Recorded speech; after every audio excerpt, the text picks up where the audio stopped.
Bab 3041, Mendarat Bintang. Nama, pemurni ki terkuat penulis, Li Daoran. Plus matikan mengatur ulang. Ini sama seperti yang dirasakan saat melintasi bintang-bintang di alam void abyss. Apakah ini perjalanan antar bintang? Tapi jalurnya belum terputus, mungkinkah akan mendarat langsung di bintang tertentu? Fang Yu bertanya dalam hatinya. Pada saat ini, mata Han Miaoyi melebar di pelukannya, melihat pemandangan di depannya. Baginya, pemandangan di depannya tidak diragukan lagi sangat baru, lagi pula dia belum pernah mengalaminya. Desir-desir, Fang Yu dan Han Miaoyi masih melakukan perjalanan sangat cepat di saluran antar bintang. Dia tidak sengaja berhenti atau sengaja mempercepat. Fang Yu ingin melihat kemana hukum perbatasan benua Yunyu akan mengirimnya. Pesawat ulang-alik sepanjang jalan, bintang-bintang yang tak terbatas melintas. Fang Yu tidak tahu di mana dia berada, dia hanya tahu, akhirnya belum tercapai. Namun, dia telah sepenuhnya meninggalkan benua Yunyu dan datang ke dunia baru. Sedangkan untuk di mana ia akan mendarat di ranah baru ini, masih belum jelas. Pesawat ulang-alik sepanjang jalan, entah sudah berapa lama berlalu, dan lambat laun, sebuah titik cahaya muncul di depan. Titik cahaya ini secara bertahap menjadi semakin besar. Sepertinya inilah bintangnya. Mata Fang Yu basah kuyup. Ledakan. Fang Yu dan Han Miaoyi akhirnya mencapai ujung saluran pesawat ulang-alik. Mereka hanya merasakan dorongan yang kuat, dan mereka langsung terbang. Saat ini, keduanya telah memasuki bintang. Angin bertiup kencang. Fang Yu dan Han Miao jatuh dengan cepat dari atas langit. Saat ini, kekuatan pendorong di belakang mereka masih sangat kuat, seolah-olah didorong oleh puluhan meteorit. Ledakan. Keduanya terus menyelam ke bawah, meninggalkan bayangan di udara seperti meteorit yang jatuh. Setelah menyelam seperti ini beberapa saat, pemandangan di bawah menjadi semakin jelas. Kekuatan pendorong di belakangnya secara bertahap berkurang. Aku akan berhenti. Aku tidak bisa begitu saja melempar anjing dan mengunyah lumpur begitu aku tiba. Fang Yu berpikir sambil melihat tanah semakin dekat di bawah. Memikirkan hal ini, dia membalikkan tubuhnya. Pada saat yang sama, meraih Han Miaoyi di samping untuk melepaskan energi aslinya. Ledakan, energi menyebalkan yang dia keluarkan bertabrakan dengan kekuatan pendorong di belakangnya, dan suara keras pun meledak. Akibatnya, kecepatan jatuh Fang Yu dan Han Miaoyi langsung melambat hingga 50%. Namun secara keseluruhan masih mengalami penurunan. Saat ini, mereka semakin dekat ke tanah. Dan titik pendaratan tepat di bawah mereka bukanlah sebuah dataran, melainkan sebuah pangkalan. Benar, itu pangkalannya. Saat ini, di tengah pangkalan ini, sebuah peluru artileri besar telah dipasang. Cangkangnya seperti gunung, dan bentuknya seperti telur angsa.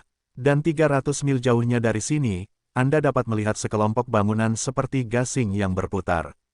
Pada saat ini, di dalam gedung-gedung ini, sekelompok besar, makhluk berseragam biru samar sedang menatap dengan gugup ke tirai tipis di depan mereka. Alasan mengapa mereka disebut makhluk adalah karena meskipun mereka tampak berjalan tegak dan memiliki anggota tubuh, namun kulit mereka berwarna hijau muda dan terdapat antena di dahi mereka. Tirai cahaya langsung muncul di udara di depan makhluk-makhluk ini, dan gambar di dalam tirai cahaya adalah bola meriam besar di pangkalan yang jaraknya 100 mil. Ini adalah bom supernuklir yang akan mereka coba ledakkan hari ini. Sekarang hitungan mundur dimulai. Siap diluncurkan dan diledakkan. 19. Sebuah suara terdengar dari gedung-gedung. Pemberitahuan darurat, benda terbang abnormal muncul di wilayah udara. Uji ledakan, dan benda itu mendekati markas kita. Saat ini, di gedung paling depan, wajah makhluk berseragam berubah drastis, dan mereka berkata dengan cemas. Perangkat pengapian telah diaktifkan dan tidak dapat diganggu. Uji ledakan akan terus berlanjut. Tidak peduli benda terbang abnormal apa ini. Kata makhluk yang jelas-jelas berpangkat lebih tinggi dengan sungguh-sungguh. 7, 6, 5. Hitung mundur berlanjut. 3, 2, 1, luncurkan. Setelah hitungan mundur selesai, di pangkalan 300 mil jauhnya, di bawah bom supernuklir raksasa, api biru dan hijau tiba-tiba meledak. Ledakan, kekuatan mengerikan terkondensasi dalam bom supernuklir ini. Sial, bagaimana situasinya? Merasakan energi sihir melonjak dari bawah, Fang Yu pulih dan melihat ke bawah. Saat ini, dia melihat bola meriam besar di bawah. Apa ini? apakah pangkalan di sekitar ini? Ini pangkalan peluncuran roket. Saya mengandalkan, apakah saya kembali ke bumi? Fang Yu tercengang saat melihat bom supernuklir, dan otaknya berputar cepat. Pangkalan seperti itu, serta peluru artileri besar itu, membuatnya merasa kesurupan kembali ke bumi. Itu mencerminkan hal yang sama seperti roket modern dan teknologi, dan pangkalan ini. Setelah meninggalkan bumi, Fang Yu masih merasakan keberadaan beberapa teknologi di jurang virtual, tapi dia hanya merasakannya sedikit. Tapi sekarang tempat ini, Tuan Fang. Fang Yu masih berpikir, tetapi Han Miaoyi berbicara dengan gugup. Karena mereka masih menukik ke bawah. Cangkang besar di bawah telah terbang. Jika ini terus berlanjut, tidak perlu 3 detik untuk bertabrakan dengan mereka. Gemuruh raungan besar memenuhi telingaku. Saat ini, Fang Yu dan Han Miaoyi masih bisa merasakan kekuatan pendorong di langit. Ini sepertinya bukan roket, ini lebih mirip bom nuklir. Fang Yu melirik peluru artileri raksasa yang semakin dekat, matanya bersinar. Namun saat ini, sudah terlambat untuk menghindar. Dia memeluk Han Miao, dan tubuhnya mekar dengan cahaya keemasan cemerlang menutupi dirinya. Di saat yang sama, tangan kirinya mengepal dan meledak secara tiba-tiba, menghancurkan bola meriam besar di bawah. 1 detik kemudian, kedua belah pihak bertabrakan. Bang Long. Pada saat ini, kekuatan bom nuklir raksasa ini meledak secara menyeluruh. Cahaya api yang kuat mekar dengan hebat. Bum bum bum. Pangkalan di bawahnya hancur hampir seketika, tanah terlempar keluar dari lubang-lubang besar, dan cakupan kehancurannya menyebar dengan cepat ke sekeliling. Bum bum. Segala sesuatu di sekitarnya hancur, dan kekuatan teror yang dahsyat memiliki aura untuk menghancurkan segalanya, menyapu ke 4 arah. Awan di langit benar-benar terguncang. Saat ini, bangunan sejauh 300 mil bisa merasakan getaran keras di tanah. Banyak makhluk di dalam gedung itu berdiri terhuyung-huyung, hancur berkeping-keping dan terhuyung-huyung. Ada apa? Kenapa meledak sebelum mencapai ketinggian yang telah ditentukan? Ada apa? Makhluk berkepala itu bertanya dengan marah. Namun saat ini, tidak ada yang menjawab pertanyaannya. Bum bum bum. Ledakan terus berlanjut. Di tengah ledakan, awan jamur besar muncul di udara. Ini, sepertinya ledakan dini yang disebabkan oleh benturan langsung pada benda terbang abnormal itu.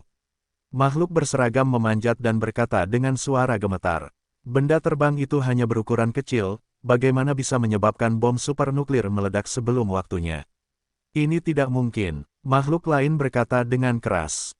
Selain itu, tidak ada penjelasan lain. Kata makhluk itu, gemuruh. Raungan itu berlanjut selama 3/4 jam. Setelah 3/4 jam, suara menjadi lebih kecil dan tanah perlahan berhenti bergetar. Makhluk-makhluk di setiap gedung kembali ke posnya masing-masing. Kirim pesawat untuk mencari segera. Tim Mesya juga dikirim ke sana, dan penyebab kecelakaan harus diselidiki. Makhluk berkepala itu berteriak dengan marah. 16.678 jaringan Tiongkok. Uji ledakan bom supernuklir adalah ujian yang sangat penting bagi mereka, tetapi sebagai hasilnya, kesalahan tingkat paling rendah dari ledakan dini telah terjadi. Jika masalah ini menyebar, dia harus memikul tanggung jawab yang besar. Bum bum bum. Di awan jamur tebal, 2 sosok berdiri di langit. Fang Yu mengirimkan debu ke tubuhnya. Dan Han Miaoyi, yang berada di samping, juga terlihat ternoda debu di wajahnya. Kekuatan bom supernuklir ini melebihi ekspektasi Fang Yu. Saat meledak, perisai yang dilepaskannya rusak. Kemudian, dia dan Han Miaoyi mengalami ledakan nuklir secara langsung. Tentu saja, Fang Yu merasa seperti dihantam meteorit dari luar langit, bukan masalah besar. Namun Han Miaoyi tidak mengalami masalah yang serius, hanya saja ada sedikit kotoran di wajahnya, selain itu tidak ada masalah yang serius. Hal ini membuat Fang Yu sedikit terkejut. Tetapi setelah dipikir-pikir lagi, Han Miaoyi adalah tubuh dewa dan iblis, dan menahan ledakan nuklir adalah hal yang normal. Apakah kamu baik-baik saja? Fang Yu memandang Han Miaoyi dan bertanya. Han Miaoyi dengan lembut menggelengkan kepalanya. Hanya saja pakaian di tubuhnya agak compang-camping. Ini adalah pakaian khusus yang diberikan Fang Yu padanya. Itu adalah senjata ajaib yang bagus, dan bahkan senjata ini pun berhasil diledakkan. Bisa dibayangkan betapa dahsyatnya ledakan tadi. Saya terkena bom nuklir segera setelah saya tiba. Ini bukan pertanda baik, kata Fang Yu. Nuklir, bom nuklir. Han Miaoyi sedikit bingung, menatap Fang Yu dengan keraguan di wajahnya. Itu peluru meriam yang sangat kuat. Sulit untuk menjelaskannya padamu. Fang Yu berkata, tapi itu seharusnya bukan bola meriam. Aku tidak akan benar-benar kembali ke bumi, kan? Han Miaoyi masih tampak kosong. Lingkungan mereka tertutup debu tebal, dan mereka tidak bisa melihat keadaan luar. Tentu saja, meskipun Anda bisa melihatnya, itu hanyalah reruntuhan. Kita harus pergi dari sini dan mencari makhluk hidup untuk membicarakannya sebelum kita mengetahui apa yang terjadi, kata Fang Yu. Ya, Han Miaoyi mengangguk. Setelah itu, keduanya berangkat bersama dan terbang menuju timur. Setelah terbang keluar dari area asap tebal, Anda bisa melihat tanah yang runtuh. Ledakan sebelumnya memang mengerikan. Daerah dalam jarak 100 mil telah mengalami pemboman yang dahsyat. Fang Yu menyebarkan kesadaran ilahi dan merasakan semua aura di sekitarnya. Kemudian dia menemukan sesuatu yang salah. Tidak ada aura antara langit dan bumi. Tapi, ada jenis nafas lain. Fang Yu merasa relatif asing dengan nafas ini, tetapi tidak sepenuhnya asing. Ada nafas yang begitu besar di dalam batu pencipta para dewa. Salah satu dari 7 kekuatan. Hati Fang Yu kaget. Apakah saya datang ke suatu daerah yang tidak didominasi oleh energi spiritual? Fang Yu berpikir dalam hati. Desir-desir. Pada saat ini, indera spiritual Fang Yu menangkap bagian dari benda mekanis berbentuk segitiga, yang terbang menuju lokasinya dengan cepat. Di belakang, ada sekelompok armor mekanik berat, yaitu Mesha mengikuti di belakang. Benda-benda ini, bahkan pada bulu-bulu di atas bumi, belum pernah terlihat benda nyata, tetapi di beberapa film atau kartun fiksi ilmiah, mereka pernah melihat keberadaan serupa. Saya mengandalkan, mungkinkah saya benar-benar menjadi bintang yang berfokus pada teknologi? Ekspresi Fang Yu sedikit berubah. Setelah meninggalkan bumi, dia pergi ke Datian Chensing, alam Suyuan, dan kemudian ke benua Yunyu. Dia belum pernah ke bintang yang berfokus pada sains dan teknologi. Fang Yu berpikir sejenak, dan menuju ke arah benda terbang itu. Tak lama kemudian, kedua belah pihak bertemu. Benda terbang berbentuk segitiga itu tidak besar, dan jelas tidak ada makhluk hidup di dalamnya. Tapi kelompok mekanisme terakhir berbeda, dan jelas ada makhluk yang mengendalikannya di dalam. Benda terbang itu berhenti. Sekelompok Mesha dengan cepat terbang ke depan dan mengepung Fang Yu dan Han Miaoyi. Menemukan makhluk tak dikenal. Laporan cepat terdengar di sebuah gedung 300 mil jauhnya. Makhluk-makhluk itu, mereka selamat dari ledakan level tadi. Kapan mereka sampai ke tempat itu? Mereka, pada saat ini, wajah semua makhluk di dalam gedung berubah. Terlebih lagi, dalam gambar yang mereka lihat, kedua makhluk itu tampak tidak terluka. Mustahil, pusat ledakan spesifik di sana terlalu dekat, dan mustahil bagi makhluk manapun untuk bertahan hidup. Ini, dua hal apa ini? Semua makhluk di gedung itu tercengang. Dalam pengetahuan mereka, tidak ada makhluk yang bisa melawan bom nuklir. Cobalah, tanyakan kepada mereka beberapa informasi dan lihat apakah mereka akan merespons. Ingat, jaga jarak aman. Makhluk berkepala itu pulih, menatap tirai tipis di depan, dan memberi perintah. Dari mana asalmu? Mesha depan berbicara dan bertanya pada Fang Yu. Bahasanya sedikit berbeda dari bahasa yang pernah digunakan Fang Yu di masa lalu, tapi pada dasarnya dia bisa memahaminya. Bisa berkomunikasi, itu bagus sekali. Fang Yu memandang Mesha di depannya, tersenyum dan berkata, kami datang dari dunia lain, benua Yunyu, atau alam Yunyu. Pernahkah kamu mendengarnya? Benua Yunmete, makhluk di Mesha ini jelas tidak mengetahui tempat ini. Bisakah Anda memberitahu saya apa namanya? Anda berasal dari kelompok etnis mana? Fang Yu bertanya. Kamu menunggu. Mekanisme itu menjawab. Saat ini, dia sedang menghubungi markas besar. Bagaimana menangani pertanyaan Fang Yu di depannya? Saat ini, makhluk di markas tercengang. Mereka menyadari bahwa dua makhluk di depan mereka kemungkinan besar adalah spesies asing. Dengan teknologi yang dimilikinya saat ini, mereka memang dapat berlayar antar bintang, dan juga dapat mendarat di beberapa planet yang jaraknya relatif dekat dan lingkungannya memungkinkan. Namun, mereka tidak pernah melakukan kontak dengan makhluk alien. Tentu saja mereka semua percaya akan keberadaan makhluk luar angkasa, namun teknologi mereka belum mencapai tingkat tersebut dan belum dapat mendukung mereka untuk melakukan kontak dengan makhluk asing. Namun kini, ada dua makhluk asing yang penampakannya sangat berbeda dari mereka, yang mampu selamat dari ledakan bom supernuklir. Di markas besar, makhluk berkepala itu kembali sadar, dan ekspresinya menjadi gelisah. Ini adalah penemuan yang sangat penting.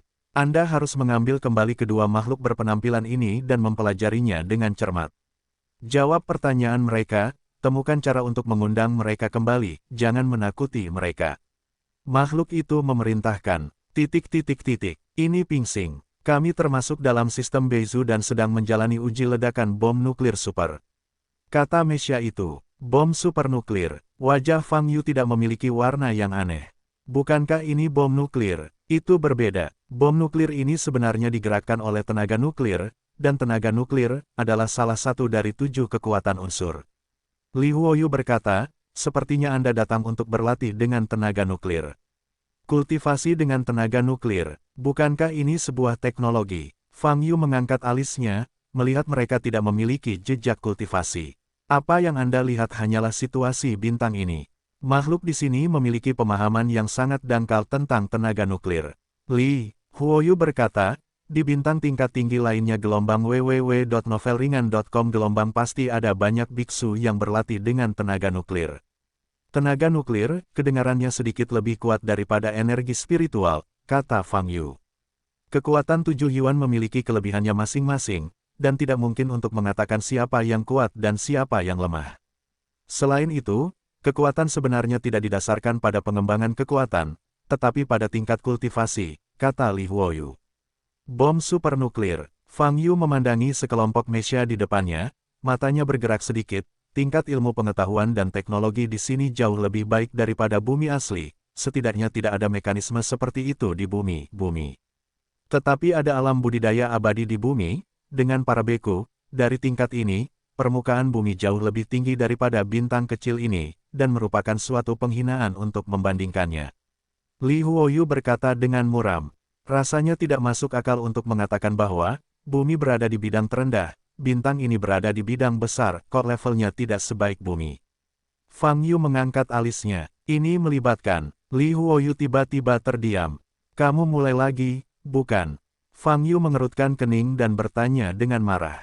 Petik 2. Bagaimanapun, ini adalah kebenarannya, aku telah mengatakan semua yang harus dikatakan. Li Huoyu terdiam beberapa saat, dan menjawab. Fang Yu bahkan tidak repot-repot terus bertengkar dengan Li Huoyu. Dan dalam percakapan tadi, dia tidak mendapatkan apa-apa. Setidaknya yang pasti dia telah sampai pada alam yang tidak didominasi oleh aura. Apakah benar di seluruh alam, atau hanya bintang-bintang di sekitar sini, masih belum pasti. Tapi bagaimanapun, ini pertama kalinya Fang Yu datang ke tempat seperti itu. Dalam pengalaman masa lalunya, bahkan di 2 alam, dia tidak pernah meninggalkan dunia budidaya berbasis energi spiritual. Tenaga nuklir di antara 7 kekuatan unsur terdengar seperti kekuatan. Fang Yu berkata dalam hatinya, siapa namamu? Kamu bilang kamu berasal dari benua Yunyu, di mana itu? Apakah itu planet lain? Apakah itu di luar galaksi kita?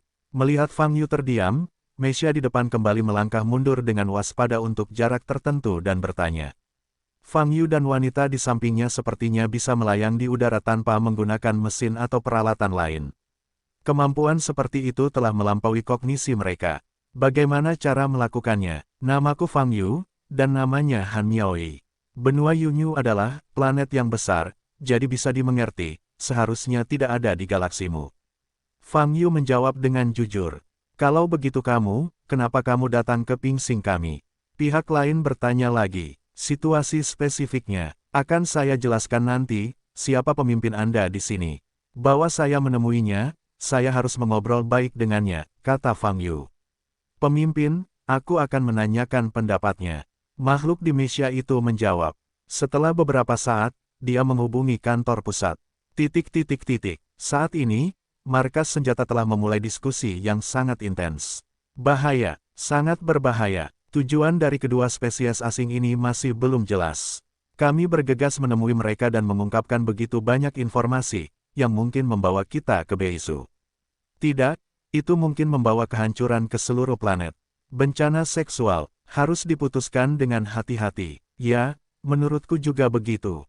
Kedatangan kedua spesies alien ini secara langsung menghancurkan misi uji ledakan kita hari ini.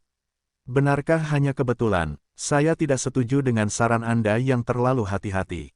Pihak lain akan berbicara dalam bahasa yang mirip dengan kita dan berperilaku tanpa permusuhan. Kita tidak perlu terlalu cemburu. Sebaliknya, ini akan menjadi kesempatan bagi kita. Ini adalah penemuan yang sangat penting. Kita harus berbicara lebih banyak dengan mereka dan mencari cara untuk mendapatkan informasi tentang alien. Kedua pandangan tersebut memiliki jumlah pendukung yang relatif banyak, dan markas besarnya cukup ramai. Oke, diam. Saat ini, pemimpin mereka angkat bicara. Saat ini, markas menjadi sunyi. Anda tidak tahu cerita di dalamnya. Baru-baru ini, Kementerian Luar Angkasa dan Navigasi telah mendeteksi fluktuasi sinyal abnormal dari galaksi utara. Artinya, semakin dekat dengan bintang datar kita. Karena berbagai pertimbangan, Departemen Satelit dan Penerbangan tidak merespon sinyal ini, tapi sinyalnya masih diperkuat. Artinya, sumber sinyalnya kemungkinan besar berasal dari kita. Ya, baru-baru ini, Kementerian Penerbangan dan Astronautika telah memberitahu kami para pemimpin senior Departemen Beidou apakah mereka ingin mengambil tindakan tertentu terhadap sinyal ini. Saya berpikir, dua makhluk asing yang datang hari ini, mungkin terkait dengan itu sinyal. Mungkin mereka datang dari sumber sinyal abnormal itu. Mendengar kata-kata tersebut, ekspresi banyak pria yang hadir terkejut dan saling berpandangan. Berita ini belum dipublikasikan, tentu saja mereka tidak mengetahuinya sebelumnya. Jadi, dengan kata lain, kedua makhluk asing ini tidak datang secara tiba-tiba, Departemen Navigasi Bintang sudah menyadarinya. Dan tujuan kedua makhluk asing ini masih sangat jelas, apakah bintang datar itu baru saja mendarat tepat di tempat mereka mencoba meledakkan bom supernuklir. Kedengarannya luar biasa, jadi masih ada keheningan di markas, dan tidak ada yang berbicara. Petik 2. Ketua Kuayuan, bagaimana kita akan menghadapinya sekarang? Apakah kami ingin mentransfer masalah ini ke Star Aviation Department? Faktanya, hanya Departemen Penerbangan Bintang mereka yang memahami situasi khusus ini. Setelah beberapa saat gelombang www.novelhall.com gelombang seorang bawahan bertanya dengan ragu-ragu. Kepala Departemen Senjata Beidou bernama Kuayuan memandang dengan serius, dan berkata, tentu saja saya harus memberitahu Departemen Navigasi Bintang tentang masalah ini, tetapi bagaimanapun juga, saya masih harus bertemu dengan dua makhluk asing ini. Bagaimana? Fang Yu bertanya ketika Mesya yang menuju di depannya tidak merespons, untuk waktu yang lama. Petik 2. Pemimpin kami berjanji untuk menemuimu, dia akan datang sekarang. Mesya menjawab, apakah kamu bertemu di tempat seperti ini? Anda tidak punya kamar tamu atau semacamnya? Fang Yu bertanya sambil mengangkat alisnya. Petik 2. Pihak lain tidak menjawab. Tuan Fang, mereka tampaknya sangat iri pada kita. Han Miaoyi berbisik dari samping. Itulah mengapa mereka memutuskan untuk bertemu di tempat seperti ini. Jika terjadi sesuatu, mereka bisa mundur. Dapat dimengerti jika bintang datar ini tidak memiliki biksu, maka bagi mereka, kita berdua adalah spesies asing. Fang Yu tersenyum, aku hanya ingin menggoda mereka dan memeriahkan suasana. Oh, Han Miaoyi mengangguk dengan lembut. Faktanya, dia juga sedang bingung sekarang. Mengikuti Fang Yu, dia meninggalkan benua Yunyu tempat dia tinggal sejak dia sadar, dan datang ke tempat baru ini, tapi dia tidak tahu apa-apa tentang semua yang ada di depannya.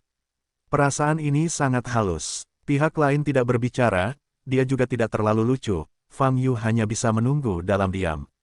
Setelah beberapa saat, bum bum bum, terdengar suara gemuruh dari jauh ke dekat. Semakin dekat Anda, semakin keras suaranya. Segera, Fang Yu melihat sekelompok Mesya lain muncul di belakang tim Mesya di depannya. Dan di tengah kelompok Mesya ini juga terdapat Mesya yang sangat besar, bentuknya seperti bukit. Tubuh mechanya sangat berat, dan terlihat sangat berat. Hanya saja terdapat puluhan jet di keempat anggota. Tubuhnya untuk menjaga kelincahan Mesya raksasa ini di udara. Tapi tidak peduli bagaimana kamu melihatnya, itu masih terlihat rumit. Namun, pemodelannya sangat mirip dengan film dan animasi fiksi ilmiah yang ditonton Fang Yu di bumi. Petik 2. Apakah itu perlu dilebih-lebihkan? Fang Yu mengangkat alisnya. Saat ini, Mesya raksasa telah tiba di depan Fang Yu. Saya Kuayuan, Kepala Departemen Senjata Beidou. Mesya raksasa itu mengeluarkan suara yang dalam, yang bergema melalui pengeras suara. Tidak perlu terlalu keras, aku bisa mendengarnya dengan jelas. Fang Yu berkata tanpa daya. Ini Pingsing, karena kamu bisa berkomunikasi, maka kita langsung ke pokok permasalahan. Aku ingin tahu, apa tujuanmu datang ke Pingsing? Kuai Yuan bertanya. Saat berbicara, hatinya masih sangat waspada. Dua makhluk yang mampu menahan ledakan bom supernuklir berada di luar dimensi kognitif. Jika mereka benar-benar mempunyai niat jahat, bagaimana seharusnya mereka menyikapinya? Justru karena inilah Kuai Yuan mengeluarkan mesia raksasa yang dibanggakan oleh Departemen Senjata mereka, pembunuh terbesar. Kami tidak punya tujuan, dan kami tidak sengaja jatuh di sini, jawab Fang Yu. Tidak ada tujuan. Kuai Yuan tenggelam dalam hati. Menurut pemantauan sebelumnya oleh Departemen Bintang dan Navigasi, tujuan dari sinyal abnormal tersebut sangat jelas, dan datang ke arah bintang datar. Tapi sekarang, Fang Yu di depannya berkata bahwa dia tidak punya tujuan. Ini jelas bohong, dan begitu pihak lain berbohong, apapun tujuan sebenarnya, bisa dipastikan, orang yang datang itu tidak baik. Oleh karena itu, Kuai Yuan langsung menjadi tegang. Apa yang ingin dilakukan oleh dua spesies asing di depanku? Saat ini, sistem Beizhou, Departemen Navigasi Bintang. Ada dua spesies asing yang datang. Kebetulan jatuh di titik uji ledakan bom supernuklir. Dan tidak terluka. Bagaimana ini bisa terjadi? Kepala Departemen Kapal Luar Angkasa Yazhen menamparkan meja dengan keras dan berdiri. Wajahnya penuh keterkejutan dan ketidakpercayaan, serta ketakutan yang mendalam. Karena, baru hari ini, Departemen Navigasi Bintang mereka baru mengetahui bahwa sinyal asli yang terus-menerus mendekati mereka, tiba-tiba di depan mereka. Tiba-tiba menempuh jarak yang sangat jauh. Tidak ada cara dari Departemen Bintang dan Navigasi mereka untuk mengetahui apa sumber sinyalnya, dan tiba-tiba sinyal itu mencapai lapisan luar bintang datar mereka. Pada saat ini, Departemen Penerbangan Bintang juga memantau bahwa itu adalah benda terbang yang sangat besar. Bentuk benda terbang ini sangat aneh, memperlihatkan elips mendatar, namun tidak beraturan, penuh dengan berbagai lubang, lebih mirip sarang sejenis makhluk. Dan benda terbang tersebut saat ini terparkir di lapisan terluar planet datar, dan belum ada langkah selanjutnya. Namun jika itu benar-benar datang, itu hanya akan terjadi dalam sekejap. Setelah menerima informasi tersebut, Departemen Penerbangan Bintang telah segera menghubungi pejabat senior Departemen Beizhou, dan juga bersiap untuk memberitahu Departemen Senjata untuk menanggapinya. Tetapi saya tidak berpikir bahwa mereka tidak punya waktu untuk memberitahu Departemen Senjata tentang berita mengejutkan tersebut, tetapi Departemen Senjata mengirimkan kembali berita seperti itu. Dua spesies alien yang datang saat ini, apakah mereka pasukan pendahulu yang diturunkan dari UFO raksasa?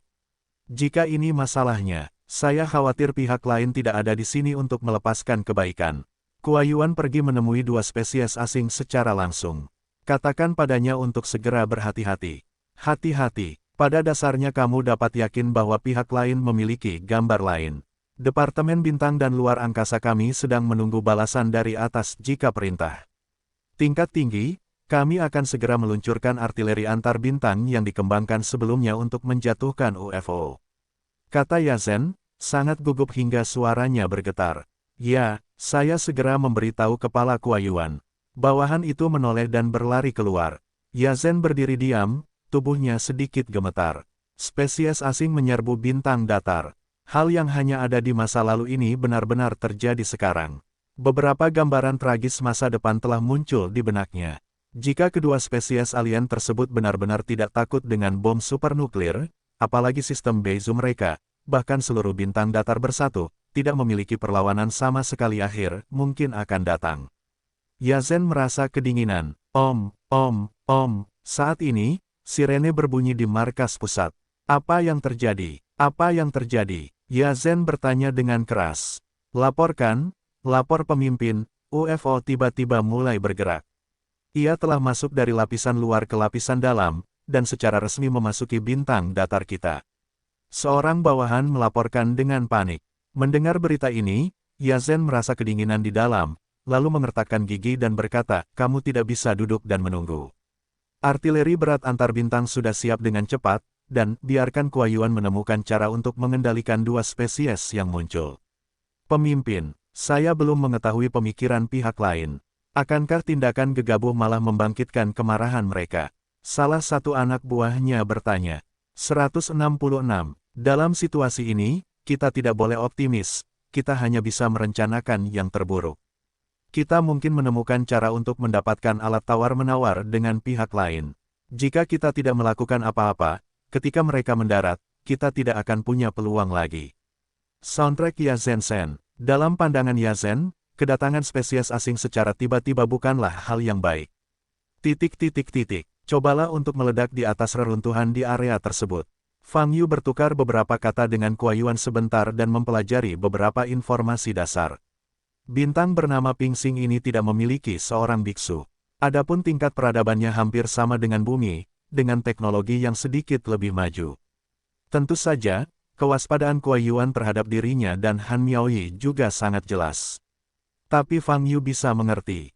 Sepertinya kita harus pergi dari sini. Level bintang datar ini terlalu rendah, pada dasarnya tidak dapat memberikan informasi apapun, dan kita tidak dapat berbuat banyak di sini. Fang Yu berkata pada Han Miaoyi. Ya, Han Miaoyi mengangguk dan bertanya lagi, lalu kita akan pergi kemana? Tuan Fang, sejujurnya, pertanyaan ini benar-benar membuat Fang Yu bingung. Kemana harus pergi? Mereka mendarat di dalam bintang tersebut, langsung kehilangan arah dan tujuan. Karena makhluk di bintang ini juga hanya tahu sedikit tentang segala sesuatu di luar bintang, sehingga mereka tidak bisa bertanya. Kamu hanya bisa menyeberangi sungai dengan menyentuh batunya, kata Fang Yu.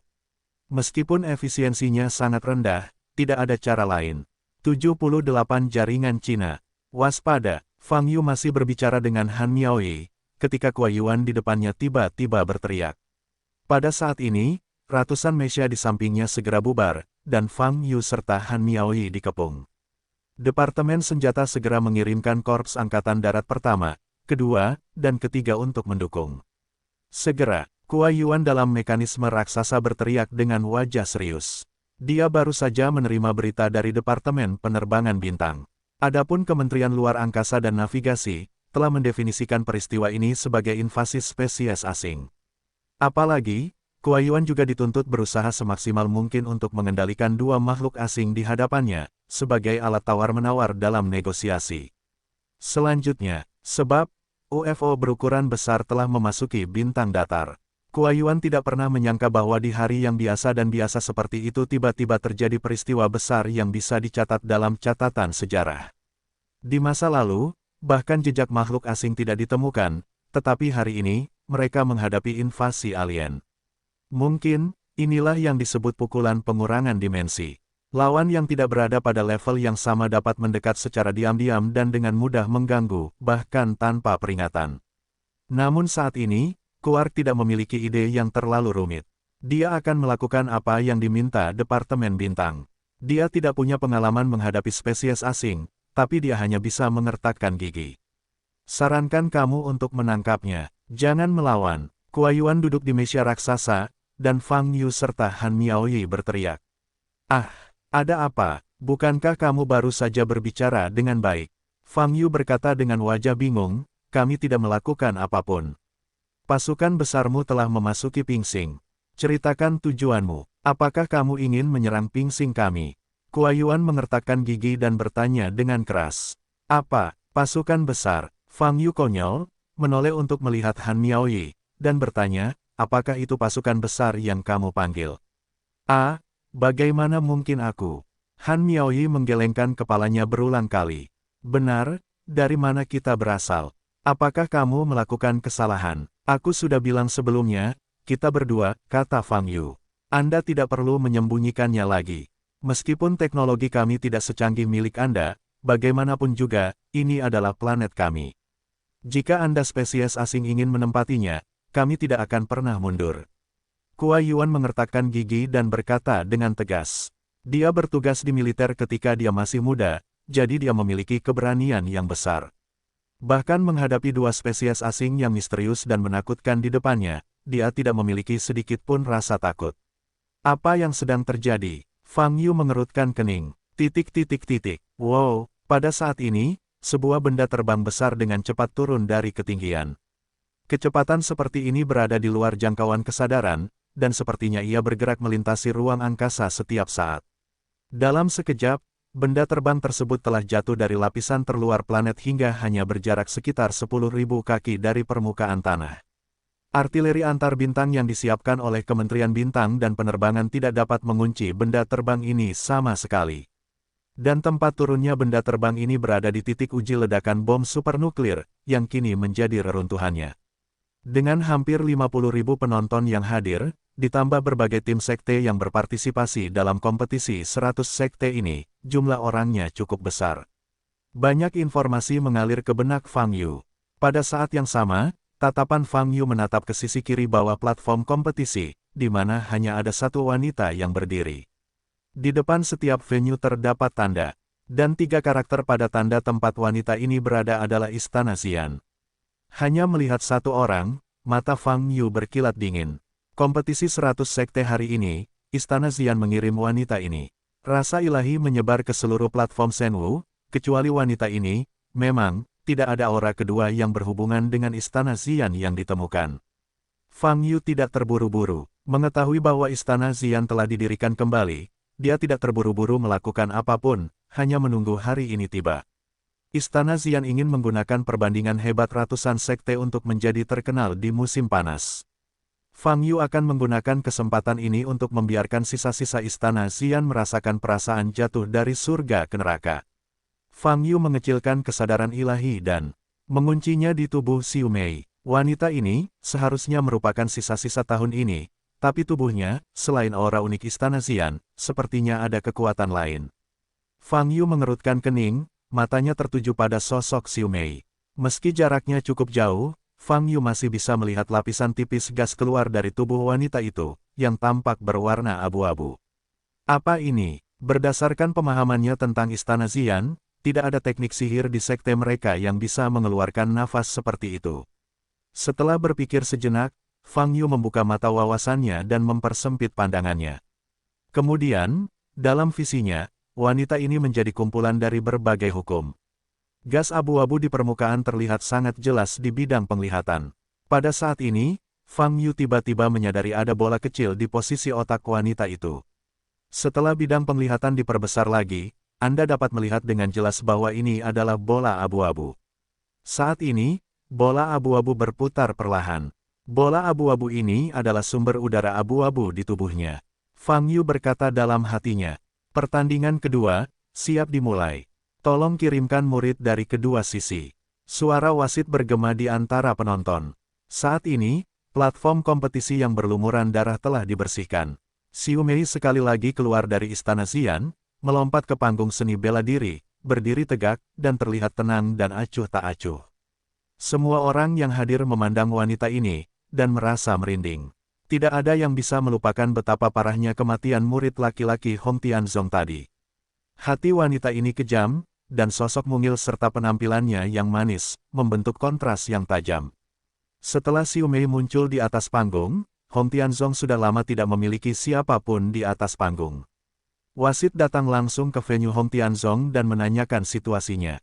Tolong segera kirim seseorang ke panggung, kata wasit dengan sungguh-sungguh. Pemimpin tim memandang murid-murid di belakang dengan wajah biru. Semua kelompok murid ini menundukkan kepala dan tidak mau muncul. Akhir tragis Jiang Xiaolong membuat mereka takut. Dengan kekuatan Jiang Xiaolong, belum lagi peringkat pertama dalam tim, setidaknya juga keberadaan 3 besar. Tapi Istana Xian, murid perempuan, membunuhnya dengan satu pukulan. Tidak ada yang mau mengambil nyawanya untuk kompetisi seperti itu.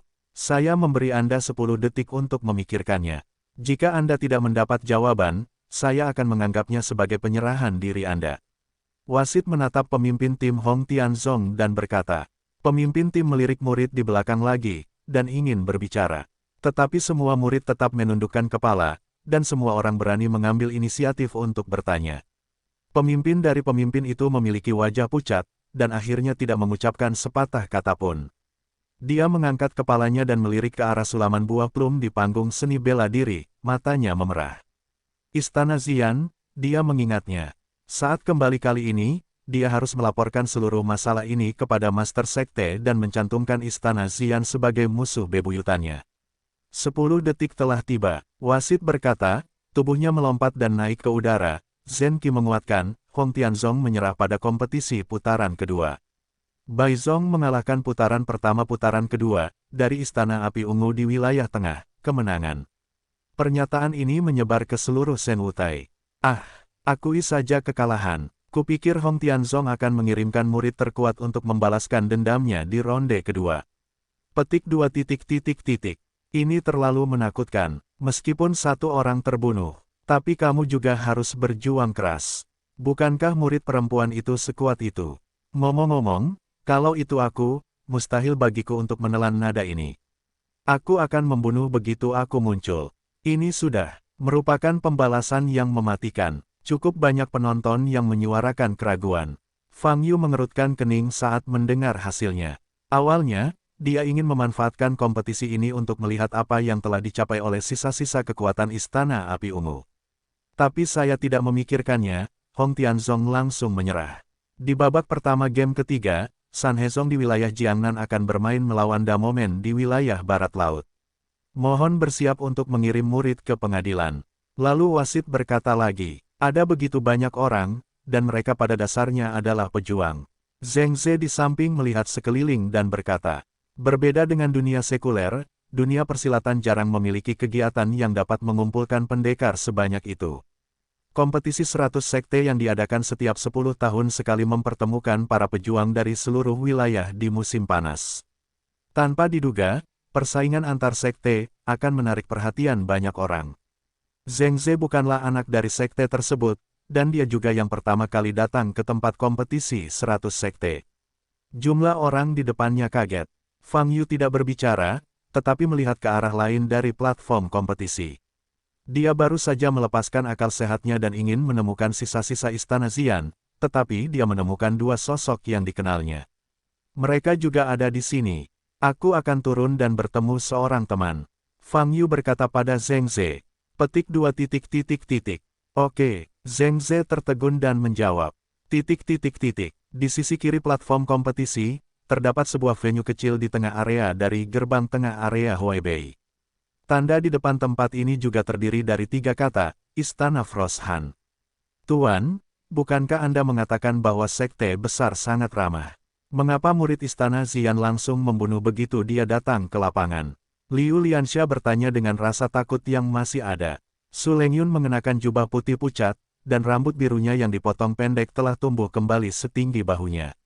Keberadaan dirinya dan Liu Lianxia telah menjadi pemandangan kawasan ini. Keempat penjuru terus-menerus menampilkan segala jenis pemandangan dan tatapan. Setelah mendengar pertanyaan Liu Lianxia, Su Lengyun tidak tahu harus menjawab apa untuk beberapa saat. Masuk akal jika sekte lintas daerah tersebut tidak memiliki kontak satu sama lain pada hari kerja, apalagi menimbulkan permusuhan. Mulai dari sini, berbagai sekte akan berusaha kembali berkompetisi, dan umumnya tidak akan melakukan gerakan berat, cukup klik dan berhenti. Namun murid perempuan Istana Xian langsung membunuhnya.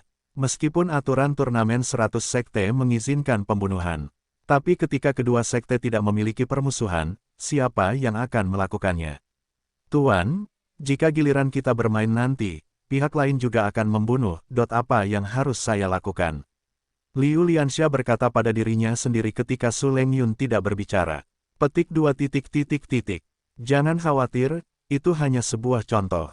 Su Lengyun menghibur. Hah, nama keluarga Zhao yang harus disalahkan. Kita harus berpartisipasi dalam kompetisi berdarah ini atas nama wilayah Huaibei dari Frost Cold Palace. Jika tidak, di mana kita akan, kata Liu Lianxia, dan mulai menyumpahi. Su Lengyun mengulurkan tangannya untuk menutupi mulut Liu Lianxia, dan berbisik pelan, kamu berbicara lebih keras, tim wasit akan mengirim seseorang untuk mencarimu. Aku hanya kesal, dengan begitu banyak sekte di Huaibei, lelaki tua Zhao ini harus memilih salah satu sekte kita yang semuanya adalah murid perempuan untuk berpartisipasi dalam kompetisi. Dia harus berhati-hati, dan dia menyebutnya baik untuk kita. Liu Lianxia tanpa halangan, melanjutkan. Su Lengyun tampak tak berdaya. Mengapa kamu begitu berani? Saat ini sebuah suara datang dari samping. Ekspresi Liu Lianxia dan Su Lengyun berubah, mereka menoleh dan melihat ke samping. Kakak Yu. Melihat penampilan Fang Yu, mata Su Lengyun berbinar, dan dia segera berjalan menuju Fang Yu. Liu Lianxia juga terkejut saat melihat Fang Yu. Dia dan Fang Yu sudah lama tidak bertemu. Kakak Yu, kenapa kamu ada di sini? Su Lengyun berjalan ke arah Fang Yu dan bertanya sambil tersenyum terkejut. Datanglah untuk menangani sesuatu, dan kemudian aku menemukan kamu ada di bawah, kata Fang Yu. Berurusan dengan banyak hal, Su Lengyun masih memiliki keraguan di matanya, tapi tidak bertanya. Fang Yu, kamu datang tepat. Liu Lianxia memandang Fang Yu dengan kilasan inspirasi di benaknya dan berlari dengan penuh semangat. Makhluk lapis baja hitam ini mengangkat tangan mereka, dan lightsaber mengembun di tangan mereka, mendesis. Para mesya di udara yang mengandalkan jet untuk mempertahankan suspensi semuanya panik, dan moncong di lengan mereka terus menembakkan rudal. Namun jumlah rudal yang dapat dibawa oleh setiap mesya sangatlah terbatas. Setelah pemboman yang dahsyat, rudal itu kosong. Dan tidak ada satupun rudal mereka yang mencapai sasaran. Kecepatan kelompok makhluk lapis baja hitam itu terlalu cepat, berkedip-kedip di udara seperti bayangan. Boom-boom, makhluk lapis baja hitam ini bergegas ke depan mesya, memotong lightsaber di tangan mereka, dan tubuh mesya yang tampak tebal itu terpotong dari celah. Ada suara berisik di udara. Mundur, mundur, mundur. Hati Kuai Yuan kaget, dan dia berteriak lagi dan lagi. Dia telah menyadari bahwa apa yang disebut senjata berteknologi tinggi dari departemen senjata mereka bukanlah sampah di depan makhluk lapis baja hitam ini. Rentan, semua mundur bersama, Kuai Yuan berteriak. Namun, saat ini mereka tidak bisa mundur jika ingin mundur. Banyak makhluk lapis baja hitam mengepung mereka dan menghalangi jalan mereka. Banyak mesya yang menderita kerugian besar dan jatuh ke tanah. Bas! Dan benda terbang raksasa yang tampak seperti sarang melayang tinggi di langit, semburan cahaya terang muncul di bawah dasarnya. Sinar itu jatuh langsung ke tanah. Ledakan. Setelah itu, Anda dapat merasakan energi Dharma dalam jumlah besar melonjak. Desir-desir, terlihat jelas semburan cahaya kuning diserap dengan cepat. Ini, apa yang kamu lakukan? Kuai Yuan tercengang saat itu juga. Ah, tolong, tolong. Saat ini, ada seruan minta tolong di telinganya. Itu adalah seruan minta tolong dari bawahan yang mengendalikan mesya di sekitarnya. Kuai Yuan kembali sadar dan melihat sekeliling, kelompok makhluk lapis baja hitam itu telah memotong banyak mekanisme menjadi berkeping-keping. Bawahan yang duduk di dalam hanya bisa meninggalkan mesya dan melarikan diri, tapi mereka juga dipotong menjadi dua oleh sekelompok makhluk lapis baja hitam di udara, membunuh mereka secara tragis di udara. Darah muncrat. Adegan berdarah ini membuat mata Kuai Yuan melebar dan otaknya menjadi kosong. Ledakan. Tapi saat ini, tiba-tiba terjadi ledakan. Kekuatan mengerikan lainnya meletus. Banyak makhluk lapis baja hitam yang berkumpul di langit dibombardir oleh cahaya keemasan dan dimusnahkan di langit. Bahkan tidak bisa berteriak. Bas! Setelah itu, Kuai Yuan melihat sosok cahaya keemasan muncul di langit, tepat di bawah benda terbang besar tersebut. Itu adalah Fang Yu. Pada saat ini, Fang Yu juga sedang melihat benda terbang di langit. Apakah ini menyerap tenaga nuklir? Fang Yu menyipitkan mata sedikit, melihat sinar di bawah benda terbang itu. Pancaran cahaya ini dipancarkan dari dasar benda terbang dan langsung menembus tanah. Terlihat jelas bahwa sejumlah besar tenaga nuklir memasuki benda terbang di langit melalui pancaran sinar tersebut. Faktanya, benda terbang ini tidak bisa disebut benda terbang. Fang Yu bisa merasakan nafasnya. Ini adalah makhluk. Meski terlihat seperti sarang, dari segi nafas, entah dibuat atau dilahirkan seperti ini, itu milik makhluk. Ia memiliki nafas kehidupan. Orang-orang ini pasti datang dari planet lain, dan mereka semua adalah biksu. Alasan mereka datang ke bintang bernama Ping Xing ini adalah untuk menyerap tenaga nuklir di sini.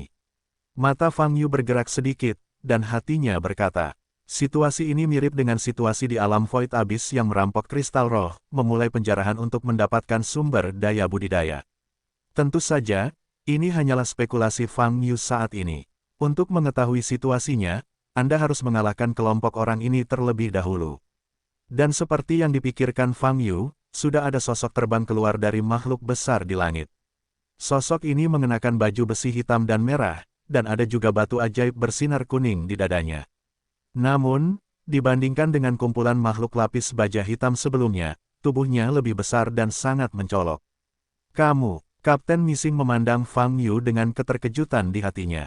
Dia telah dengan jelas merasakan bahwa orang ini berdiri di udara, nafasnya sangat lemah, bahkan lemah hingga dapat diabaikan, hanya kultivator terendah. Namun, Orang inilah yang melumpuhkan ratusan bawahannya hanya dengan satu pukulan. Tidak, itu pasti disebabkan oleh tindakan biksu itu. Missing menoleh dan melihat ke samping, tempat Han Miaoyi berada. Siapa namamu? Dari mana asalmu? Apa yang kamu lakukan di sini?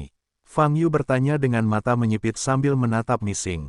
Saya Kapten Metal Novel Fleet Mixing. Missing berkata dengan suara yang dalam, mengenai dari mana saya berasal dan apa yang harus saya lakukan, Anda tidak memenuhi syarat untuk mengetahuinya. Bintang ini telah kami kunci, tidak peduli dari armada mana Anda berasal, segera pergi. Apakah kamu masih tidak yakin dengan situasinya? Fang Yu mencibir, sepertinya aku terlalu tenang. Ledakan, Missing membuka tangannya, mengepalkan tinjunya, batu ajaib di dadanya bersinar, dan napasnya tiba-tiba meledak. Meski auranya berbeda dengan biksu yang pernah saya temui sebelumnya, namun tingkat kultivasinya masih bisa dirasakan dengan jelas. Orang bernama Missing ini, memiliki basis budidaya Hedao Tianxian. Sedangkan untuk kelasnya tidak akan lebih tinggi dari level kelima. Seorang biksu tingkat 5, basis budidaya tertinggi Anda dan rekan Anda hanyalah Earth Immortal, dan berani merebut sumber tenaga nuklir yang disukai Missing. Missing berkata dengan dingin, merebut sumber tenaga nuklir, sepertinya kamu benar-benar menyerap tenaga nuklir bintang ini, kata Fang Yu dengan sedikit gerakan di matanya. Ledakan, pada saat ini, Missing mengangkat telapak tangan kanannya dan meledakkan energi magis yang mengandung tenaga nuklir yang mengerikan. Memanggil, sosok Fang Yu melintas, dan segera menghindar. Bang Long, lubang besar di bawah, yang sudah berupa reruntuhan, pecah lagi. Tanah sejauh ratusan mil berguncang hebat. Setelah Missing mengecam Fang Yu, dia menoleh untuk melihat posisi Han Miaoyi, dan mengangkat telapak tangannya.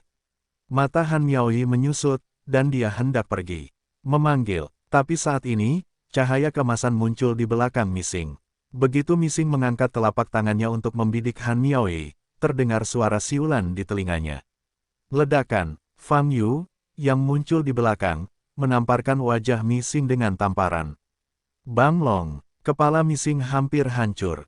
Tapi batu ajaib di dadanya berkedip-kedip, tiba-tiba menyelamatkan kepalanya dengan banyak retakan.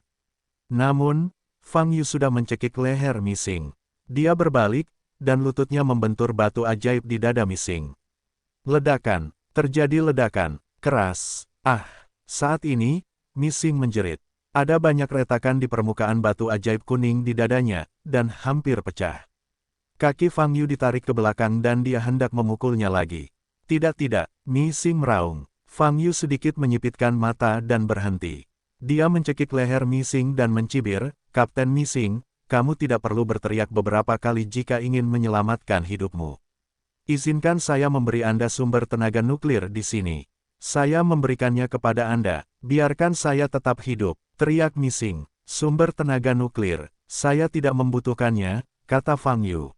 Lalu, apa yang kamu inginkan? Apa yang kamu inginkan? Aku bisa memberikannya padamu. Missing berteriak ketakutan. Mata Fang Yu bergerak sedikit dan senyuman muncul. Saat ini, dia melepaskan tangan yang mencekik leher Missing. Sederhana sekali, izinkan saya menaiki armada Anda, berangkat dari sini bersama Anda, dan kemudian membicarakan masalah lain nanti. Fang Yu tersenyum. Mendengar permintaan ini, Missing tertegun sejenak, matanya masih penuh ketakutan dan keterkejutan saat menatap Fang Yu. Dia tidak bisa memikirkan bagaimana pria dengan aura lemah ini bisa memiliki kekuatan yang begitu menakutkan. Ada apa? Tidak bersedia, lupakan saja. Fang Yu berkata dengan ringan sambil mengangkat tangannya lagi. Tidak, aku bersedia. Aku akan memperlakukanmu dan temanmu sebagai tamu. Jangan bunuh aku. Missing kembali sadar dan berteriak keras. Saat ini, dia tidak lagi memiliki kesombongan sebelumnya. Seperempat jam kemudian, langit di atas titik uji ledakan masih dipenuhi banyak asap dan debu. Dan benda terbang yang melayang di langit seperti sarang sudah tidak lagi menyerap sumber tenaga nuklir. Oke, Kuai Yuan, maaf mengganggu uji coba bom nuklirmu, tapi aku akan menyelamatkan nyawamu nanti, dan kita tidak berhutang satu sama lain, ayo pergi dulu. Fang Yu melambai ke Kuai Yuan dan berkata, wajah Kuai Yuan di mesia raksasa itu kusam, dan dia tidak bereaksi sama sekali. Otaknya tidak dapat menerima begitu banyak informasi di luar kognisi sebelumnya dalam waktu singkat. Juga, Saya sarankan Anda berubah pikiran dan menemukan cara untuk mengendalikan tenaga nuklir Anda daripada hanya menganggap tenaga nuklir sebagai semacam energi. Fang Yu berpikir sejenak dan berkata lagi. Kemudian, bersama Han Miaoyi, di bawah bimbingan Mi Xing, dia menaiki sarang yang tergantung tinggi di langit. Desir-desir, sarang besar ini menjulang ke langit dengan kecepatan dan cara yang luar biasa, dan segera menghilang dari pandangan Kuai Yuan. Kuai Yuan menatap langit dengan tatapan kosong, masih kaget dan tidak bisa berkata-kata. Desir-desir, saat ini, banyak pejuang yang dikirim oleh Departemen Senjata baru saja tiba. Pemimpin Kuai Yuan, Departemen Navigasi Bintang sudah berakhir. Di telinga Kuai Yuan, sekelompok laporan kacau datang dari bawahannya. Namun, masalahnya sudah selesai. Apakah ini spesies alien tingkat tinggi? Ini sama sekali bukan keberadaan satu dimensi, dan kata-kata terakhir yang diucapkan Fang Yu. Kuai Yuan berangsur-angsur pulih, wajahnya berubah dan tidak yakin gelombang www, novel hal, gelombang dia tiba-tiba menyadari bahwa kata-kata Fang Yu mungkin membawa perubahan yang mengejutkan pada penelitian keluarga Beizu mereka tentang tenaga nuklir. Sarang besar itu dengan cepat meninggalkan Ping Xing dan kembali ke bintang-bintang, berlayar dengan kecepatan yang tidak tergesa-gesa. Di atas aula utama, Fang Yu duduk di kursi Kapten Mi Xing yang biasa, sementara Han Miaoyi berdiri di sampingnya. Adapun Mi Xing, dia membungkuk di depannya, tidak berani mengangkat kepalanya. Baiklah, beritahu saya dari mana asal Anda, dan apa yang Anda gunakan untuk menyerap sumber tenaga. Nuklir bintang itu, Fang Yu bertanya. Mendengar pertanyaan ini, mata Mi Xing berkedip, dan dia menjawab perlahan, saya berasal dari Gaur Woxing, dan termasuk dalam galaksi yang dikendalikan oleh Kaisar Iblis Ilusi. Tujuan dari penyerapan tenaga nuklir adalah untuk memperoleh tenaga nuklir guna meningkatkan diri saya dan bawahan saya, untuk. Pada saat yang sama, masih ada bagian yang memasok cacing hitam sebagai makanan untuk mempertahankan operasi. Gaor Woxing, Kaisar Iblis Ilusi, Iblis Serangga Hitam. Nama-nama ini sangat baru bagi Fang Yu. Siapakah Kaisar Iblis Ilusi? Apa nama dunia ini? Fang Yu bertanya sambil menyipitkan mata. Yang mulia Fang, adalah persilangan dari alam lain. Mi Xing bereaksi, tiba-tiba mengangkat kepalanya dan bertanya dengan ngeri. Fang Yu tanpa ekspresi dan berkata, kamu hanya perlu menjawab pertanyaanku. Mi Xing terkejut, segera menundukkan kepalanya, dan menjawab, Kaisar Iblis Ilusi, adalah salah satu dari 4 kaisar alam iblis, dan di sini, adalah alam iblis, yang mulia Fang. Dunia iblis. Mata Fang Yu berbinar, lalu menoleh ke arah Han Miaoyi. Wajah cantik Han Miaoyi penuh dengan keterkejutan. Cacing hitam apa yang kamu bicarakan? Fang Yu berhenti dan bertanya lagi. Iblis Zerg hitam, kita berada di dalamnya sekarang. Jawab Mi Xing. Tentu saja, hati Fang Yu tergerak. Dia sebelumnya mengira benda terbang raksasa seperti sarang ini adalah makhluk. Sekarang dia telah memverifikasi idenya. Terlebih lagi, ini masih iblis. Cacing besar yang bisa digunakan sebagai kendaraan untuk melakukan perjalanan antar bidang bintang. Apakah kamu bawahan Kaisar Iblis Ilusi? Fang Yu bertanya sambil menatap Mi Xing. Mendengar pertanyaan ini, Mi Xing langsung menjawab, tidak. Bagaimana saya bisa memenuhi syarat untuk menjadi bawahan Kaisar Iblis Ilusi di level saya? Saya hanya lahir di galaksi Iblis Ilusi di bawah kendali Kaisar Iblis Ilusi. Kaisar Iblis Ilusi. Gaor Woxing hanyalah iblis ilusi. Hanya satu dari puluhan ribu galaksi. Jadi kamu juga monster. Alam ini semuanya monster. Fang Yu bertanya dengan cemberut. Tidak, ada ras lain, tetapi dunia iblis secara alami didominasi oleh ras iblis. Aku, juga bukan milik ras iblis murni, tetapi ada elemen ras iblis dalam darahku, dan aku termasuk dalam ras campuran, ras iblis darah, jawab Mi Xing. Lalu pernahkah kamu melihat umat manusia? Atau bintang-bintang yang dikumpulkan oleh umat manusia? Fang Yu bertanya lagi. Umat manusia. Mi Xing tertegun sejenak, lalu menatap Fang Yu dan bertanya, Yang mulia Fang. Apakah Anda ras manusia? Saya adalah ras manusia, jawab Fang Yu. Pantas saja penampakannya seperti itu.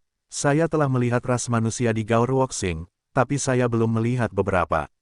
Mi Xing berkata, saya pikir itu di Gaor Woxing kita atau seluruh galaksi iblis ilusi. Ras manusia seharusnya cukup langka. Seluruh galaksi Anda, atau seluruh alam, pasti memiliki jumlah monster paling banyak, lalu apa yang terjadi setelah itu? Fang Yu bertanya, berapa jumlah kelompok etnis terbanyak kedua? Ini, saya tidak bisa menjawab Anda, Yang Mulia Fang. Missing menjawab dengan ragu-ragu, saya hanya tahu bahwa yang paling banyak adalah klan iblis darah murni, yang kedua adalah klan iblis berdarah campuran, yang ketiga adalah yang paling banyak. Saya tidak tahu. Fang Yu memicingkan matanya, berpikir. Missing masih membungkuk, berdiri di depannya, tidak berani bergerak. Juga, kamu Gaoer Woxing, atau planet lain, apakah tidak ada tenaga nuklir antara langit dan bumi? Fang Yu bertanya, eksistensi, tenaga nuklir yang ada dengan nafas, kami menyebutnya energi nuklir.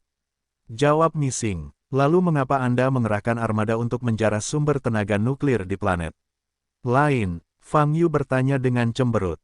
Petik 2 titik titik titik. Saya menggunakan energi nuklir antara langit dan bumi untuk bercocok tanam. Ketika alam rendah, tidak ada masalah. Tetapi setelah mencapai alam abadi yang sebenarnya, terlalu tidak efisien untuk mengandalkan energi nuklir yang ada di alam abadi, langit dan bumi untuk diolah. Saya ingin terus meningkatkan kultivasi saya, kami memiliki status kecil karena ras monster berdarah campuran hanya dapat menggunakan metode semacam ini. Oleh karena itu, banyak ras monster berdarah campuran yang mampu akan melakukan hal tersebut, hal yang sama denganku. Missing menjawab, tempat kita berada saat ini. Galaksi, tidak di bawah kendali 4 kaisar, jadi tidak ada aturan di sini selama kamu punya kemampuan. Untuk menghindari armada kuat lainnya, saya sengaja melakukan perjalanan jauh ke daerah paling terpencil di galaksi ini. Sebelum menemukan planet ini sekarang, kami telah lama berkelana antar galaksi. Sulit untuk menemukannya. Planet yang melahirkan roh kelahiran dan memiliki reaksi sumber tenaga nuklir yang jelas bertemu dengan Anda, Yang Mulia Fang, sayang sekali. Semakin banyak Missing berkata, semakin sedih, nadanya menjadi rendah, dan dia tidak bisa menahan nafas. Dia membuat lingkaran khusus, dan berlari jauh untuk menemukan planet seperti itu. Sebaliknya, dia bertemu dengan persilangan seperti Fang Yu. Mereka yang bisa melintasi alam, semuanya kuat. Ini adalah apa yang dia dengar sejak lama. Tak disangka, ia pun mengalaminya sendiri hari ini nyaris tewas tertabrak lutut. Sial, sungguh sial, Missing bahkan ingin menangis sedikit. Ketika Fang Yu mendengarkan kata-kata Missing, dia mulai berpikir. Dunia iblis, 4 kaisar, galaksi. Banyak informasi tentang alam ini membanjiri pikirannya. Lalu seberapa sering kamu kembali? Fang Yu bertanya, kembali ke Gaoer Woxing. Hanya jika kamu ingin kembali, kata Missing. Bagaimana caramu kembali? Fang Yu bertanya, apakah kamu ingin langsung terbang kembali seperti ini? Tidak, itu akan memakan banyak waktu.